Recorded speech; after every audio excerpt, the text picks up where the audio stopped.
والآن نترككم مع متن تحفة الأطفال.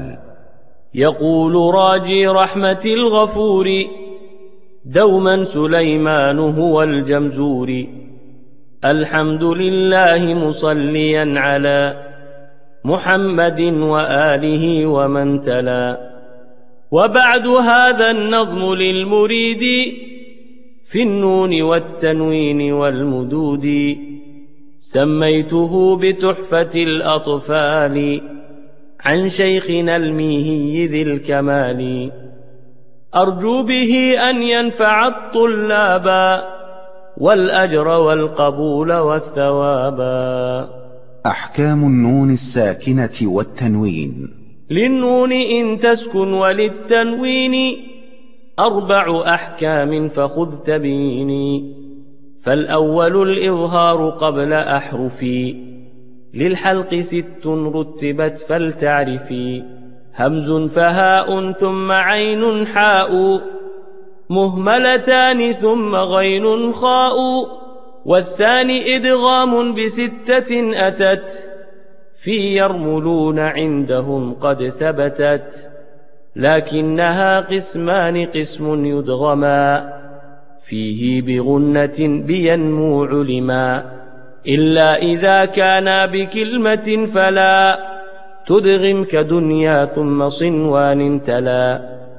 والثاني إدغام بغير غنة في اللام والراء ثم كررنه. والثالث الإقلاب عند الباء ميما بغنة مع الإخفاء. والرابع الإخفاء عند الفاضل من الحروف واجب للفاضل. في 5 من بعد 10 رمزها، في كلم هذا البيت قد ضمنتها. صف ذاتنا كم جاد شخص قد سما، دم طيبا زد في تقى ضع ظالما. أحكام الميم والنون المشددتين. وغن ميما ثم نونا شددا، وسم كلا حرف غنة بدا. أحكام الميم الساكنة. والميم إن تسكن تجي قبل الهجاء، لا ألف لينة لذي الحجاء. أحكامها 3 لمن ضبط، إخفاء إدغام وإظهار فقط. فالأول الإخفاء عند الباء، وسمه الشفوي للقراء. والثاني إدغام بمثلها أتى، وسم إدغاما صغيرا يا فتى. والثالث الإظهار في البقية من أحرف، وسمها شفوية. واحذر لدى واو وفاء تختفي، لقربها والاتحاد فاعرفي. حكم لام ال ولام الفعل. للام الحالان قبل الأحرف، أولاهما إظهارها فلتعرفي. قبل 4 مع 10 خذ علمه، من أبغ حجك وخف عقيمه. ثانيهما إدغامها في 4 و10 أيضا ورمزها فعي. طب ثم صل رحما تفز ضف ذا نعم، دع سوء ظن زر شريفا للكرم. واللام الأولى سمها قمرية، واللام الأخرى سمها شمسية. وأظهرن لام فعل مطلقا، في نحو قل نعم وقلنا والتقى. في المثلين والمتقاربين والمتجانسين. إن في الصفات والمخارج اتفق، حرفان فالمثلان فيهما أحق. وإن يكونا مخرجا تقاربا، وفي الصفات اختلفا يلقبا. متقاربين أو يكون اتفقا، في مخرج دون الصفات حققا. بالمتجانسين ثم إن سكن، أول كل فالصغير سميا.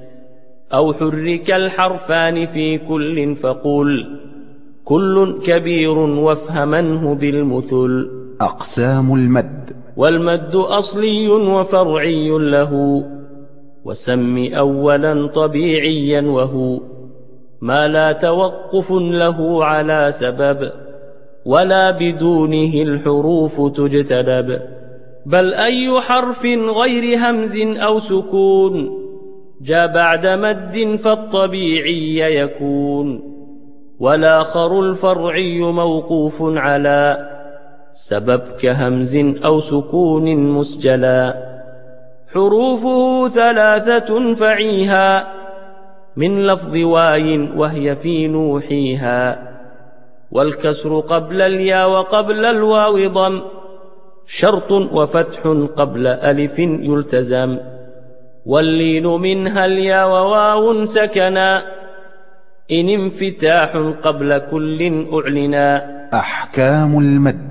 للمد أحكام 3 تدوم، وهي الوجوب والجواز واللزوم. فواجب إن جاء همز بعد مد في كلمة وذا بمتصل يعد، وجائز مد وقصر إن فصل كل بكلمة وهذا المنفصل.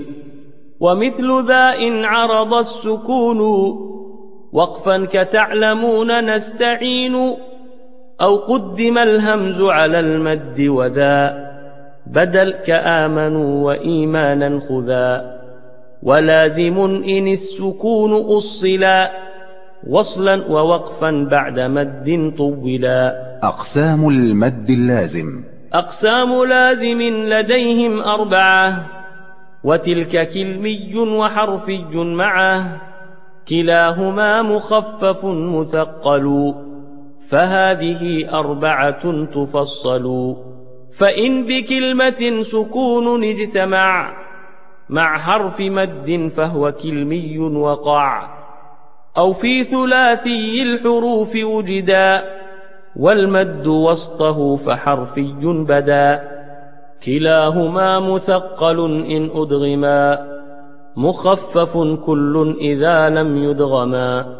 واللازم الحرفي أول السور وجوده وفي 8 انحصر، يجمعها حروف كم عسل نقص، وعين ذو وجهين والطول أخص. وما سوى الحرف الثلاثي لا ألف فمده مدا طبيعيا ألف، وذاك أيضا في فواتح السور في لفظ حي طاهر قد انحصر. ويجمع الفواتح 14 صله سحيرا من قطع كذا اشتهر. خاتمة التحفة. وتم ذا النظم بحمد الله على تمامه بلا تناهي، أبياته ند بدا لذي النهى، تاريخه بشرى لمن يتقنها. ثم الصلاة والسلام أبدا على ختام الأنبياء أحمدا، والآل والصحب وكل تابعي وكل قارئ وكل سامعي.